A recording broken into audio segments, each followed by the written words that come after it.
I am NASA astronaut Mike Foale.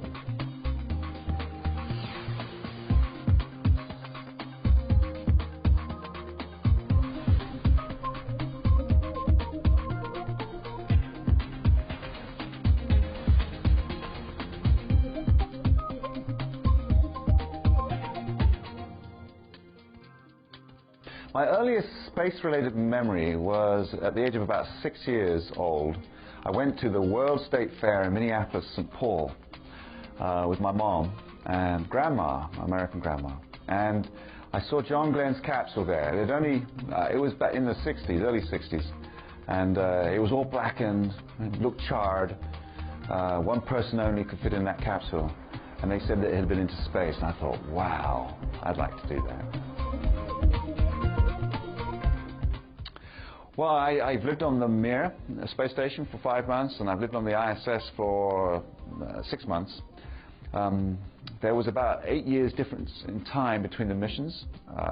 Mir was 1997, and I flew on the station in 2003-04. The Russian bit of the space stations is the same, because the Russians had the same technology that they took from Mir, and they put it onto the International Space Station. Their spacesuits are similar, their rocket is similar. The American part, of course, and the international part, the Japanese pieces and the European pieces on the International Space Station weren't there on Mir. And so they're new and different. And so there's a little bit of the old and a little bit of the new in the International Space Station. However, the experience of living in space for 4.5 months on Mir, 6 months on the International Space Station, is pretty much the same. The good thing about being an astronaut today at NASA is being part of an international program. And I was a terrible language student when I was a kid in school.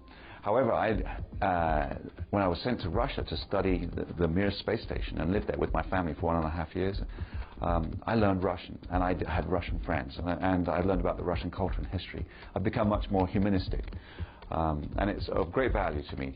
I'm still a good scientist. So.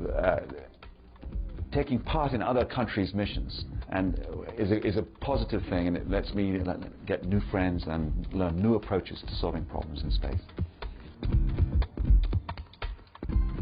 To get ready to become an astronaut, you need to study hard in school, math and science, physics.